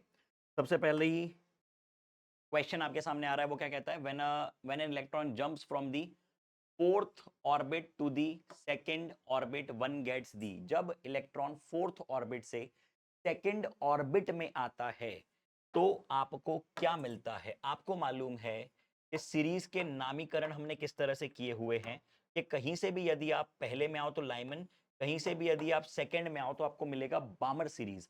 अब आप आ रहे हो अगर तीन से अगर आप आ रहे हो 3 से 2 में, this is first line of Balmer series. 4 से आप आ रहे हो 2 में, this is second line of Balmer series. तो the answer is second line of Balmer series. अगले सवाल पे हम लोग आ रहे हैं। The wavelength of the first line of Lyman series is this much, the wavelength of the first line of Balmer series। बहुत ही सिंपल सा सवाल है, आप लोग एक्सप्रेशन लगाओगे 1 by lambda equals to r bracket में 1 upon n1 square minus 1 upon n2 square. अब सबसे पहली चर्चा आप लोग कर रहे हो first line of Lyman series की, और वो वेवलेंथ आपको देके रखी है 1215 एंगस्ट्रॉम, 1 अपॉन 1215 एंगस्ट्रॉम में चल रही है पूरी चर्चा। दिस इज आर ब्रैकेट, क्या देके रखा है, first line of Lyman. First line of Lyman है 2 से लेकर 1, ठीक है। सो 1 अपॉन 1 स्क्वायर माइनस 1 अपॉन 2 का स्क्वायर जो कि होता है 4। This is your expression number 1। और दूसरी लैम्डा आपको निकालनी है तो इसको आपने लैम्डा डैश लिख दिया। This is R bracket 1 upon first line of Balmer series. Balmer series बन जाएगी 3 से लेके 2, पहली लाइन की बात चल रही है, तो ये बन जाएगा 2 का स्क्वायर 4 माइनस 3 का स्क्वायर 9, और ये बन गई आपकी सेकेंड इक्वेशन। इन दोनों को आप डिवाइड कर दीजिए, सॉल्व कर लीजिए, आपको आंसर मिल जाएगा। ठीक है, कर ही लेते हैं, कर ही लेते हैं। दोनों को डिवाइड कर दिया, lambda dash divided by 1215 equals to R cancel out हो गया और ये बना 4, 3/4 है ना, और ये बना 9 और 4 36, 36 ऊपर गया कितना 9, यहाँ पे गया कितना 4, 9 4, ठीक है। तो 5/36 यानी कि 36/5, 36/5, तो ये बना 9। और लैम्डा डैश कितना आएगा, लैम्डा डैश आएगा ये नियरली कितना 90 तो 27, 25 करोगे नियरली 5 पॉइंट समथिंग, और 5 पॉइंट समथिंग इंटू 1000 नियरली 5000 से ज्यादा, थोड़ा मतलब 6000 के आसपास, जो कि ऑप्शन हमको दो दिख रहे हैं तो कैलकुलेट करना पड़ेगा, सॉरी। तो ये कितना बन गया 1215 इंटू 27/5, ठीक है। अब 27 को मैं काटता हूँ, 5 पंजे 25, 25 के साथ कितना गया 5, यानी कि 5 4, ठीक है। तो ये आएगा 5000, और इसका 0.4 मैं ऐड कर रहा हूँ, मैं मेरी कैलकुलेशन कर रहा हूँ, ठीक है। तो ये कितना बन जाएगा, इसका 0.4 आएगा 800, 300, मतलब कि इसका आधा 600 और ऐड करना पड़ेगा, तो 6000 से थोड़ा सा ज़्यादा आएगा। मतलब इसका आंसर कितना आएगा, इसका आंसर आएगा, नियरली नियरली 6500, है ना, 6500 के आसपास कुछ आ रहा है इसका। एक बार आप लोग चेक करना, क्योंकि देखो 12 पंजे 60 होते हैं, ठीक है, और वो 0.5 और ऐड करना है उसमें, मतलब कि 600 500 600 और ऐड करना है तुमको 6000 में। तो नियरेस्ट आंसर यही दिख रहा है 6500। समझ में क्या बोला मैंने, 1200 इंटू 5 करोगे तो 6000 हो जाएंगे, और उसमें 0.4 ऑफ दिस वैल्यू और ऐड करना है। तो मतलब कि आपने 600 से थोड़ा सा कम 500 और ऐड कर दिया उसमें, तो आंसर आपका आ रहा है सी। सी इज द नियरेस्ट आंसर। अगला सवाल, the wavelength of radiation emitted is lambda naught when an electron jumps from the third to the second orbit of the hydrogen atom. For the electron jumping from the fourth to the second orbit of the hydrogen, the wavelength. देखो यार, आपको देके रखा है पहले वाले के लिए lambda naught equals to R bracket 1 upon, पहली सिचुएशन में दिया तीसरे से दूसरा, मतलब 2 का स्क्वायर 4, 3 का स्क्वायर 9, ये बन गई इक्वेशन नंबर 1। और दूसरे को आपने अगले ही सिचुएशन को लिख दिया lambda dash, this is R bracket, कहां से कहां पे जा रहे हो, jumping from fourth to the second orbit, fourth to the second orbit, तो ये बन गया 1 upon fourth, fourth to the second, मतलब के सेकेंड का 4 माइनस 1/16। Okay, these are the two equations. ये आपके सामने बन गई इक्वेशन नंबर 1 और इक्वेशन नंबर 2। ठीक है, इन दोनों को सॉल्व कर लीजिए। लैम्डा डैश की वैल्यू आपके सामने आ जाएगी कितनी, वो कैलकुलेट करो, this you have to do yourself. ठीक है, चलिए चर्चा बढ़ाते हैं आगे। अगला सवाल आपके सामने, wavelength of the first line of Lyman series of hydrogen is equal to that of the second line of Balmer for the hydrogen like ion. The atomic number Z of the hydrogen like species की बात कर रहा है ये। तो अंतर क्या आ जाएगा, डिफरेंस क्या आ जाएगा, पहली सिचुएशन के लिए आप लिखेंगे 1 upon lambda equals to R Z square, Z की वैल्यू 1 ब्रैकेट में, हाइड्रोजन के लिए 1 अपॉन, है ना, the wavelength of the first line of Lyman, first line of Lyman मतलब 1 माइनस 1/4 बन गई first line of Lyman.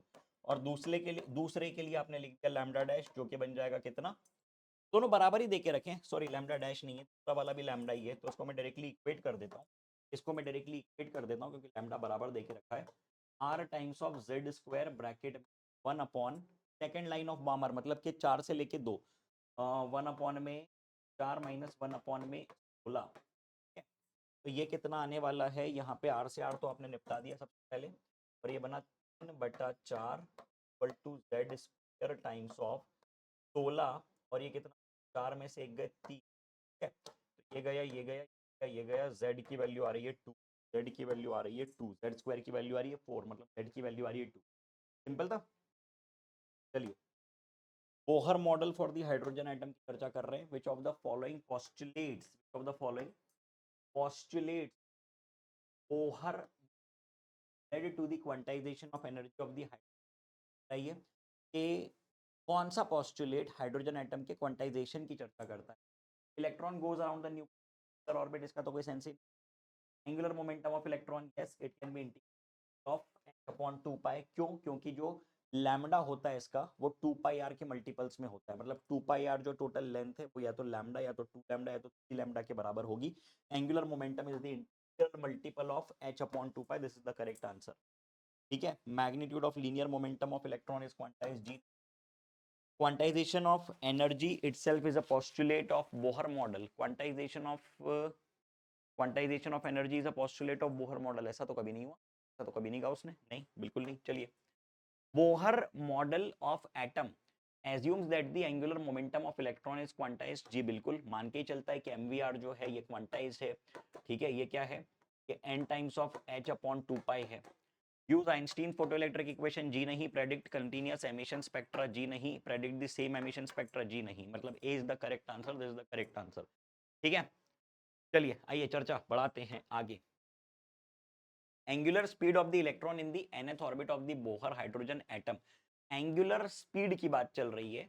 Omega होता है 2 पाई डिवाइडेड बाई टी, और टी को आप लिखते हैं 2 पाई आर डिवाइडेड बाई वी, यानी आर और वी के रिलेशन की चर्चा चल रही है। ठीक है, अब अगर हम लोग v की बात करें तो v प्रोपोर्शनल होता है, v प्रोपोर्शनल होता है n square divided by z, और r की बात करें तो ये प्रोपोर्शनल होता है z बाई n, मतलब n का प्रोपोर्शन चाहिए तो this is proportional to n cube, that means एक सेकंड, उल्टा कर दिया क्या मैंने, उल्टा कर दिया, एक सेकंड एक सेकंड एक सेकंड, उल्टा कर दिया मैंने, उल्टा कर, जस्ट अ सेकंड, है ना।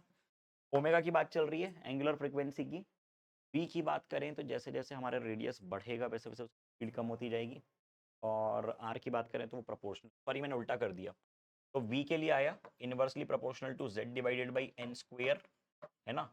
और r की बात करें तो r is proportional to n by z, है ना, सही बोल रहा हूँ ना, क्योंकि रेडियस बढ़ेगा, हाँ 0.539 टाइम्स ऑफ बाय जेड, मतलब कि ये आएगा n और ये जाएगा z आपका। Anyways it's asking, he is asking you regarding the n, so this is inversely proportional to n का cube, inversely proportional to n का cube, that means D is the correct answer. ठीक है, inversely proportional to n का cube सही है। चलिए चर्चा बढ़ाते हैं आगे, अगला सवाल, which of the following statement is true for hydrogen atom?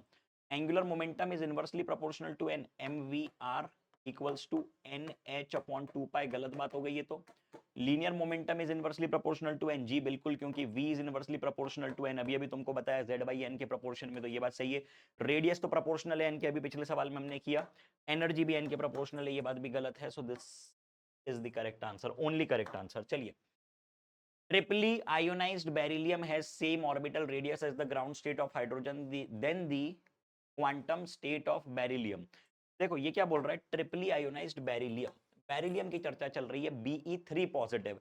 अब इसकी सिचुएशन देखो क्या बोल रहा है ये, कि the it is having the same orbital radius, orbital radius same किसके जैसा देके रखा है, ground state of the hydrogen. तो मान लो आर को क्या लिखते हो आप लोग, R proportional to divided by Z, proportionality हटेगी, कोई कांस्टेंट आएगा, मान लेते हैं कि कांस्टेंट आ गया, के कांस्टेंट आ गया, या तो एक्स कांस्टेंट आ गया, क्या ले लें, के ले लेते हैं, ठीक, कांस्टेंट आ गया, times of n square by Z.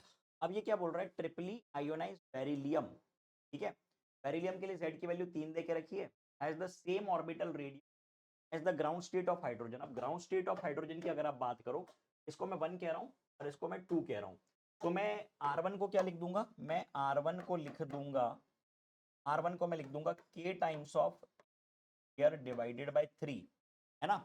और ये किसके बराबर देके रखी है, ये आपको बराबर देके रखी है same as the ground state, किसके ग्राउंड स्टेट के बराबर देके रखी हुई है, हाइड्रोजन के। और एक मिनट, z की वैल्यू यहाँ पे, z की वैल्यू 4 है, ठीक है, और ये सेम देके रखा हुआ है तुमको हाइड्रोजन के बराबर, तो दूसरे में मैं लिख दूंगा R2 equals to k times of n square divided by z की वैल्यू हमने लिख दी 1, और ये ग्राउंड स्टेट है, तो ये जो आपने रख वैल्यू भी रख दोगे, n की वैल्यू भी रख दोगे 1, तो R2 कितना आ जाएगा, R2 के बराबर आ जाएगा, R1 R2 बराबर दिए, R1 R2 बराबर देके रखे हैं, times of n square divided by 4 equals to k से k कटा, वैल्यू आ रही है कितनी 4, n स्क्वायर की वैल्यू यानी n की आ रही है 2, वैल्यू आ रही है 2, ठीक है। तो ट्रिपली आयोनाइज्ड बेरिलियम का रेडियस चौथे चौथे नहीं दूसरे शेल में बराबर होगा ग्राउंड स्टेट वाले हाइड्रोजन के रेडियस के बराबर। चलिए अगला सवाल, hydrogen atom initially in ground level absorbs a photon and is excited to n equal to 4 level, then the wavelength of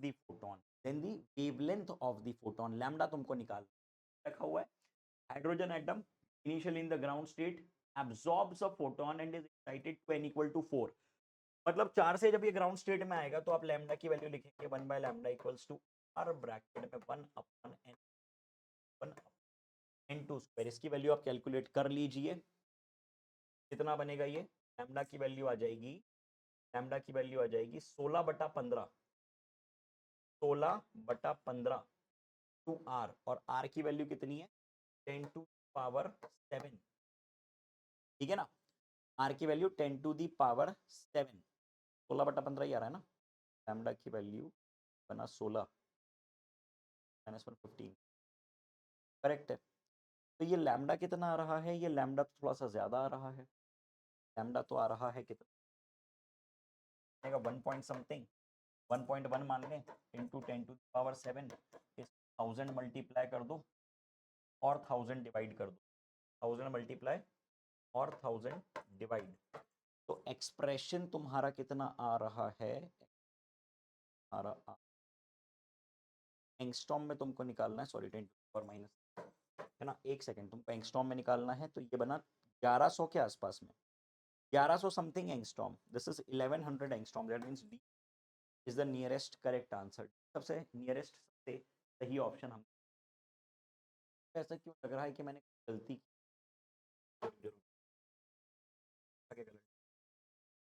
सवाल को एक बार फिर से पढ़ते हैं, क्या कह रहा है ये, hydrogen atom initially in the ground, initially ground level पे है, ग्राउंड लेवल का मतलब n इक्वल टू 1 पे है, कहाँ से एक्साइट कर पाया है इसको 4 पे, बात है।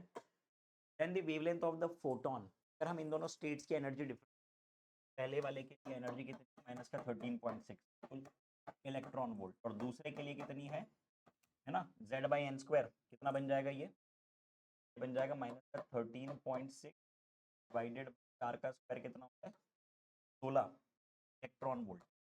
इसकी वैल्यू एग्जैक्ट निकालो, रुको अभी तुमको कैलसी से निकाल के दिखाता हूँ वैल्यू, इसकी एग्जैक्ट वैल्यू निकाल के देखते हैं कितनी आ रही है, तो प्रॉपर करके देखते हैं ये जरा, ना क्या रही है 13.6 बटा 16.85 है ना, माइनस 13.6 यानी 12.75, इन दोनों का डिफरेंस जो है ना, डेल्टा ई जो है एनर्जी का डिफरेंस यार है 12.75 इलेक्ट्रॉन वोल्ट।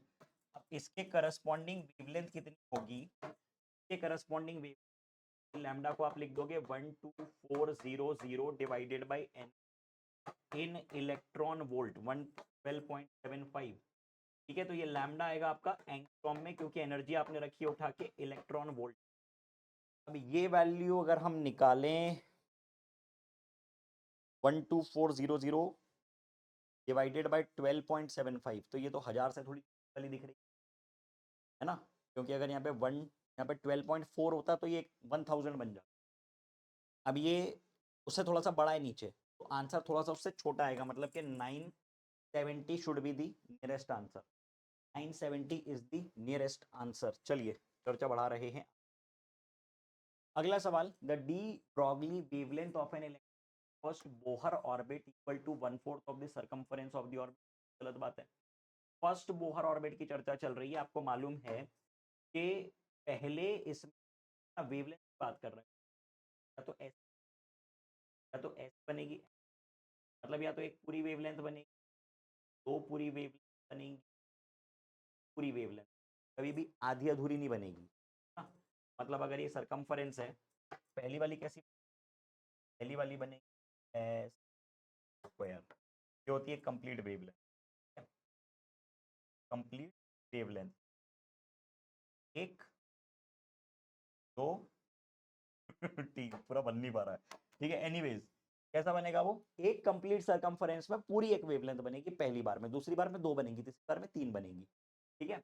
तो de Broglie wavelength of the electron in the first orbit equal to quarter, गलत बात, आफ्टर सरकमफरेंस, गलत बात, बना के इसमें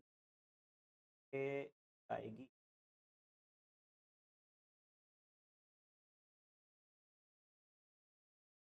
इस पे बनाना है, बना के देख लो, ठीक है। मेरी राइटिंग गंदी, ड्राइंग गंदी।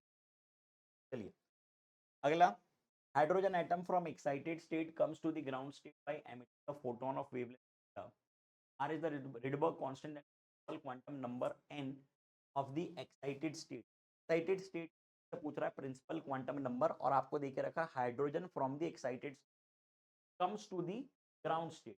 अब इन शॉर्ट करना क्या है तुमको, n की वैल्यू, n की वैल्यू निकालनी, तो उठा के रख दो 1/λ equals to r bracket 1/n square 1/, value तुमको निकाल, ठीक है, वैल्यू तुमको निकाल। तो एक काम करते 1/r लैम्डा,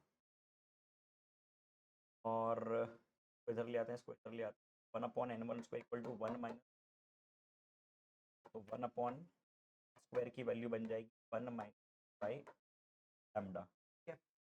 तो 1/n स्क्वायर की वैल्यू बन गई r lambda minus on r, value कितनी, root over lambda, lambda minus root over r lambda, that means correct है सबसे चौथा सही जवाब। चलिए ठीक है, इतनी बात। एनसीईआरटी एग्जाम्पलर के प्रॉब्लम्स आ रहे हैं, पर टाइम कितना हुआ है, कितना बच्चा है। चलिए ठीक है, आइए पहला सवाल आप, और taking the Bohr radius alpha equal to of by n in its ground state on the basis of Bohr model.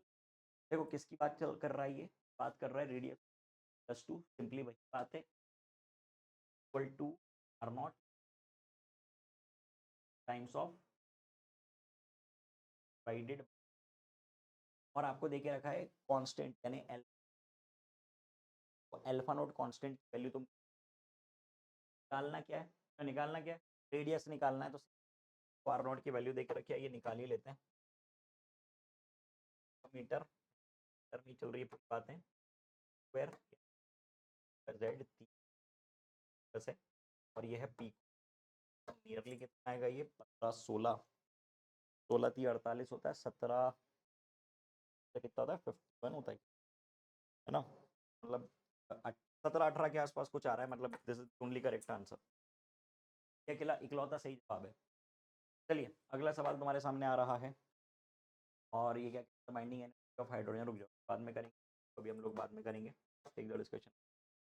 Simple Bohr model can not be directly applied to calculate the energy levels of an atom with many electron, this is because, ये बोल रहा है कि single single electron species की क्यों बात करते हो, because of the electron not being subject to central force, electron subjected to central force, एक से अधिक होंगे तो सब्जेक्ट टू सेंट्रल फोर्स नहीं होंगे क्या, ठीक है सोचते हैं। Of the electron colliding with, ये तो गलत बात है, स्क्रीनिंग इफेक्ट नहीं, force between the nucleus and the electron will no longer be given by Coulomb's law, नहीं ये बात भी गलत है यार, ये बात भी गलत है, सेंट्रल नहीं बचेगा, ये बात सही है कि क्योंकि दो तरफ से आ रहा होगा तो मतलब फोर्स का फिर आपको रिजल्टेंट वगैरह लेना पड़ेगा, सही बात है कि एक इकलौते में हम लोग क्या करते हैं कि ये न्यूक्लियस है और ये इलेक्ट्रॉन है, तो इलेक्ट्रॉन पे हम लोग सीधे सीधे लगा देते हैं कि जो इसका सर्कुलर मोशन है वो किसके कारण है, वो इसके सेंट्रल वाले फोर्स के कारण है। अब अगर एक से अधिक बॉडीज आ गई तो फिर हमको रिजल्टेंट लगाना पड़ेगा, इलेक्ट्रॉन्स के आपस में भी रिपल्शन होंगे, उसको भी कैलकुलेट करना पड़ेगा, पंगे हो जाएंगे, ठीक है, तो इसलिए हम लोग nearest closest answer A mark कर रहे हैं। For the ground state, the electron in the hydrogen atom has an angular momentum of h according to the simple Bohr model. Angular momentum is a vector and hence there will be infinitely many orbits with the vector pointing in all possible direction. In actually this is not true. क्या बोल रहा है ये बोल रहा है कि electron अगर किसी भी आप लोग ऑर्बिट की बात करो है ना, तो according to the simple Bohr model angular momentum is a vector, angular momentum एक वेक्टर होता है, एमवीआर बिल्कुल, and hence there will be infinitely many vectors pointing in all possible direction because Bohr model gives incorrect value of angular momentum because only one of these would have minimum energy, angular momentum must be in the direction of spin of the electron। ये पूछ रहा है कि इनमें से कौन सा सही नहीं है, कौन सा सत्य नहीं है, तो आइए एक एक करके समझते हैं। Because electron go round only in the horizontal orbit, ये बात तो ये बेसिकली एजम्पशन है, ठीक है, इसलिए इसको तुम लोग ट्रू मानेंगे, एजम्पशन है, ट्रू मानेंगे, एक्चुअल में ऐसा नहीं होता है, एक्चुअल में हर डायरेक्शन में उसका मोशन चल रहे होते हैं। Angular momentum must be in the direction of spin of electron, angular motion बिल्कुल ये बात भी सही है, true, because there only because only one of these would have minimum energy, ये बात भी सही है, तो ये इकलौता फॉल्स ऑप्शन लग रहा है, that means the answer is A. अगला सवाल तुम्हारे सामने आ रहा है और वो है ये, O2 molecule consists of two oxygen atoms.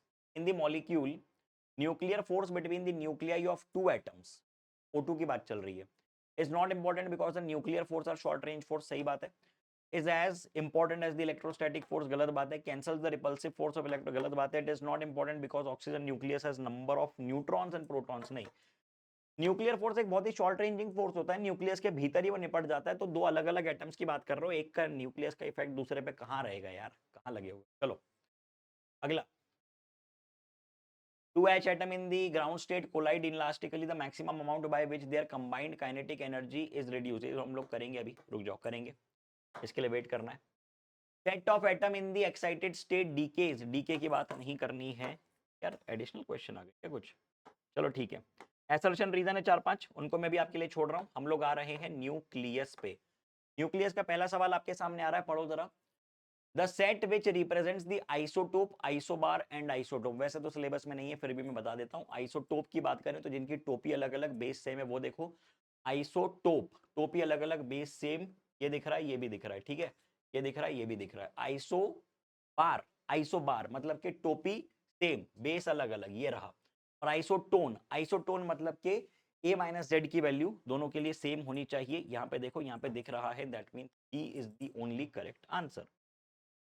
अगला सवाल तुम्हारे सामने आ रहा है और वो है ये, the natural boron of atomic weight this much is found to have two isotopes. The ratio of abundance of isotope in the natural boron, the ratio of abundance की बात कर रहा है ये. abundance को भी तुम रहने दो, ये भी अभी हमको नहीं कर. चलिए अगला सवाल. साइज ऑफ न्यूक्लियस पे आ रहे हैं. Mass number of iron nucleus is 56. The nuclear density आपको पता है कांस्टेंट होती है और 10 टू पावर 7 ऑर्डर की होती है, याद रखना. Order of magnitude of density of uranium 10 to the power 7 अलग नहीं. अगला सवाल. Two nuclei have mass number in the ratio of 1 is the ratio of their nuclear density. आपको मालूम है कि आपको क्या दे रखा है. अरे फिर से वही बात है यार, डेंसिटी उलझा रहा है तुमको. एक अलग अलग दे के रखा है, डेंसिटी होगी, उलझना नहीं है. चलिए अगला सवाल. दे के रखा है न्यूक्लियस, ठीक है. Aluminium has nuclear radius of, beryllium would have radius approximately आपको मालूम है r equals to r not a to the power 1/3 का है बिल्कुल. तो आप लिख देंगे r1 divided by r2 equals to a1 divided by a2 की पावर 1/3. तो ये कितना आ जाएगा. a1 दे के रखा है 27 और ये दे के रखा है कितना 5. सो 27 on 125 पावर 1/3 यानी बाय 5, ठीक है, 3/5. और आपको ऊपर वाले का देख रखा है 3.6 इंटू 5/3, ये बना 1.2 इंटू 5 यानी कि 6. For me is the correct answer. D is the correct answer. I hope that the point is absolutely clear. अगला सवाल तुम्हारे सामने आ रहा है. Mass energy and nuclear binding energy की चर्चा चल रही है भैया. क्या बोल रहा है ये. How much mass has to be converted into power of this much for 1 our.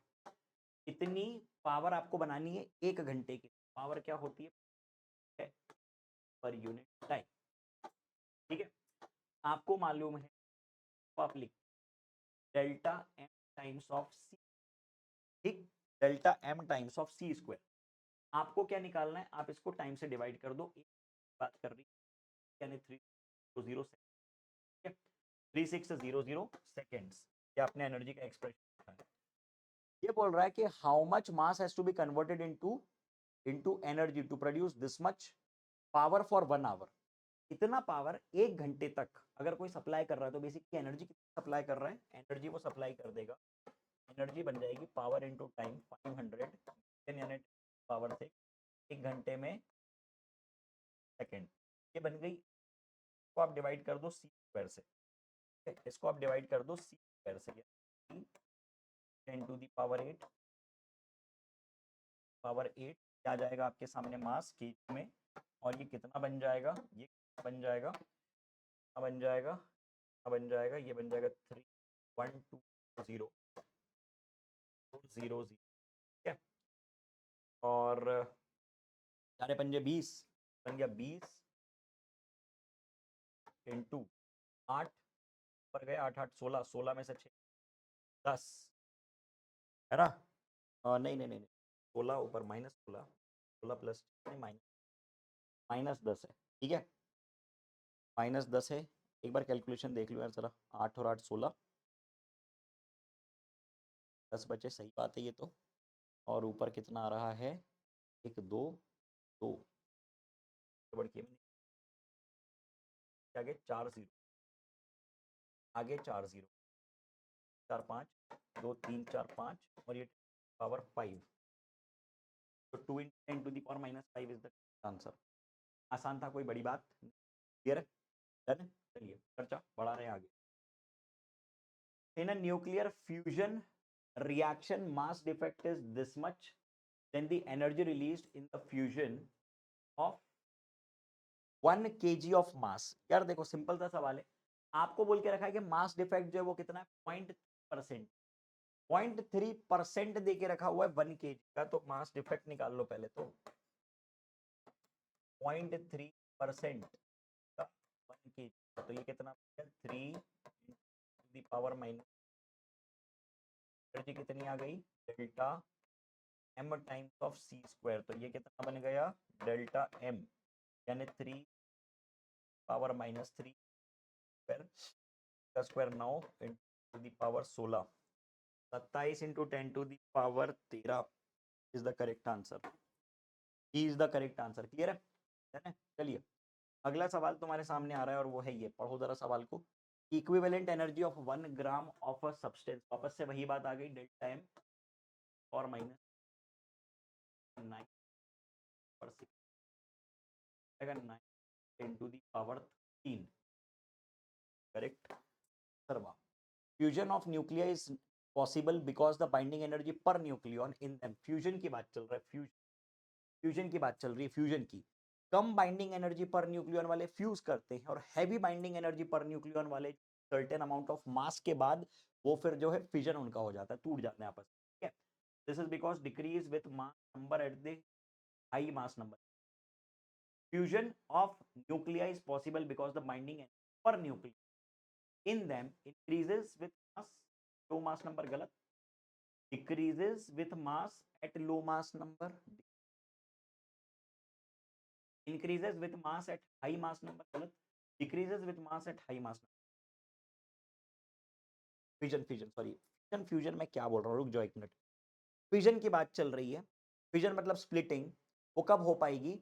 जब न्यूक्लियर साइज एक सर्टेन साइज से ज्यादा हो, आयरन के आगे वाले, ठीक है? आयरन सबसे ज्यादा बाइंडिंग एनर्जी पर न्यूक्लियन रखता है, 56 जिसका नंबर है उसकी सबसे ज्यादा है, और यहाँ पे अगर हम लोग बात करें 120 के आगे वाले, 170 के आगे वाले, तो वो फिजन करने लगते हैं अपने। तो द आंसर। अगला सवाल, binding energy per nucleon deuterium and helium are this much and this much, when two deuterium fuse form a helium nucleus, then the energy released in the fusion, आपको निकालनी energy release. Fusion किसका fusion हो रहा है? दो deuterium मिलके क्या बना रहे हैं? हीलियम बना रहे हैं। किसका फ्यूजन हो रहा है? दो ड्यूट्रियम मिलके बना रहे हैं, तो यहाँ पर क्या बने प्लस 1H बना रहा है 2He4 प्लस डेल्टा ई, ठीक है? आपको एनर्जी का डिफरेंस निकालना है, आपको एनर्जी का डिफरेंस निकालना है, तो ये कितना बन गया, ये कितना बन गया, ये बन जाएगा 2 है ना, तो 2 टाइम्स ऑफ 1.1.2 कर दिया तुमने, इसमें से बड़े वाले का लिखने का कितना है प्रोडक्ट साइड, 7 टू 4 यानी 28 माइनस 7 इंटू 4 यानी 28, 28 में से कितने जाएंगे? 4.4 चार है कुल मिला के nucleons, binding energy per nucleon है, तो ये बन जाएगा 481.1, this is the difference in energy, ठीक है? This is product and this is reactant, ठीक है? ये कितना बन गया? ये बन गया 28 माइनस 4.4, जो कि होता है कितना? 23.6 तक। Correct, correct answer. सिंपल सवाल था। अगले सवाल पे आ रहे हैं। अगला सवाल आपके सामने है ये, if the binding energy for nuclear Q mass defect in हुआ है। हाँ तो सिंपल सा सवाल है, तुम ई तो होती है, ए के एम यू के करस्पॉन्डिंग आप लिखते हैं 931, कितनी लिख 31 है ना? या तो आप लोग एक और तरीके से, आपको क्या देकर रखा? बाइंडिंग पर न्यूक्लियर, तो बाइंडिंग पर न्यूक्लियन कितनी होती है रखिए, तो बाइंडिंग एनर्जी पर 1.115 की बात है ना? न्यूक्लियॉन्स कितने इसमें? दो हैं, तो टोटल बाइंडिंग एनर्जी कितनी तुमको? बाइंडिंग एनर्जी मिल गई, ट्वाइस कर दो, 2.2 if I am not wrong, this much is the binding energy. अब ये आप लोग क्या कर दोगे इसको? Delta m times of t square, delta को मिल जाएगा डेल्टा एम की वैल्यू, और उसको आप कन्वर्ट कर दो ई, और या तो आपको अगर डायरेक्टली करना है तो आपको पता है कि बाइंडिंग 931 बिलियन इलेक्ट्रॉन वोल्ट होती है, इसके करस्पॉन्डिंग ए के एम यू, ए के एम यू के। तो आपको पता है कि एक यू के लिए 31, तो इतने मास के लिए कितनी, इतने मास के लिए कितनी, ठीक है? या तो ऐसा बोल दो कि कितने मास के लिए इतनी एनर्जी।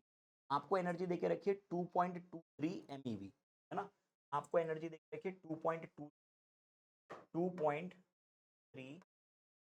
MeV,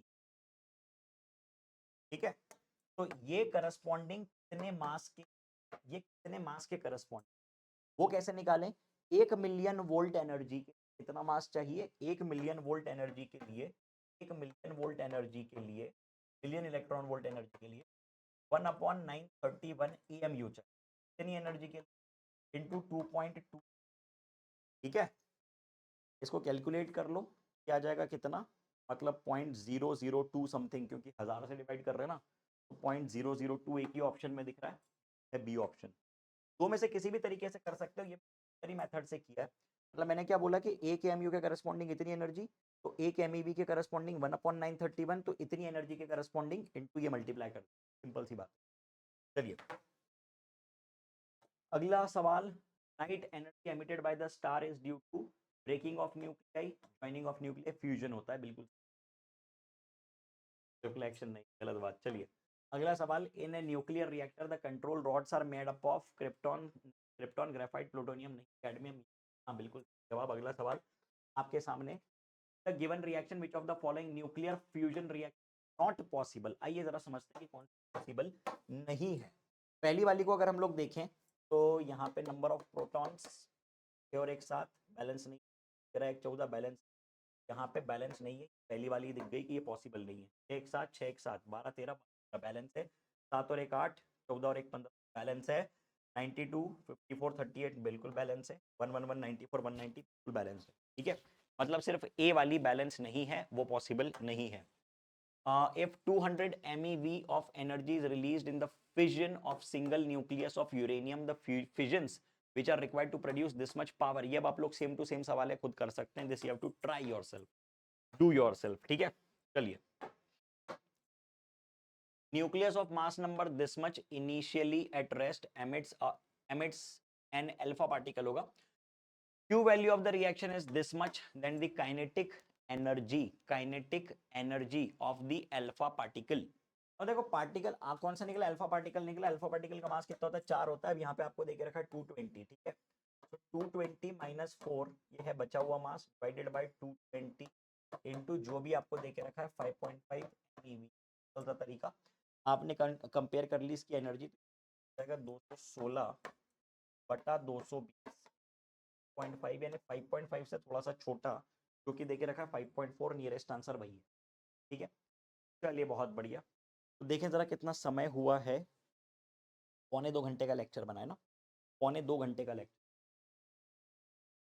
एनसीईआरटी एग्जाम्पलर के कुछ सवाल हैं, कर लेते हैं। पहला सवाल कहता था gravity force hydrogen atom and other particle will be given bye Newton's law की बात है। अब इसमें ये क्या बोल रहा है, m equal to mass of proton plus mass of gravitational force between hydrogen other particle का 1m2। ये बात करना चाह रहा है कि जो मास है वो किस किस का मास हम लोग लेते हैं। जो मास है बेसिकली वो किस किस का मास है, mass of proton plus mass of electron, सारी मासेज होते हैं, सही बात है। Equal to mass of proton plus electron minus the binding, ये ज्यादा सही बात है। m is not the m is not related to the mass of hydrogen atom, m equal to mass of proton plus electron minus v, यानी magnitude of potential energy of the electron इन, थोड़ी दूर से पढ़ूं पढ़ाई में। तो इसमें एक लौता सही जवाब मुझे दिख रहा है ये, जो कि है mass of proton plus mass of electron minus binding energy, ठीक है। सो this is the mass defect, base mass defect है, क्योंकि आपको पता है कि बाइंडिंग एनर्जी को आप लोग क्या लिखते हैं, m of c square, so b divided by c बन जाएगा, ठीक है। सो 2 इज द करेक्ट आंसर। अगला सवाल, when a nucleus of an atom undergoes radioactive D, कर लेते हैं। Energy levels of the atom change किस किस के लिए होते हैं पता होना चाहिए। चेंज होंगे ये अल्फा के लिए और बीटा के लिए, लेकिन गामा रेडिएशंस के लिए चेंज बस में नहीं है, बता दिया, ठीक। अगला सवाल क्या कहता है, mx and my denote the atomic mass of parent the daughter atom respectively radioactive D. फिर से सिलेबस में नहीं ना करें।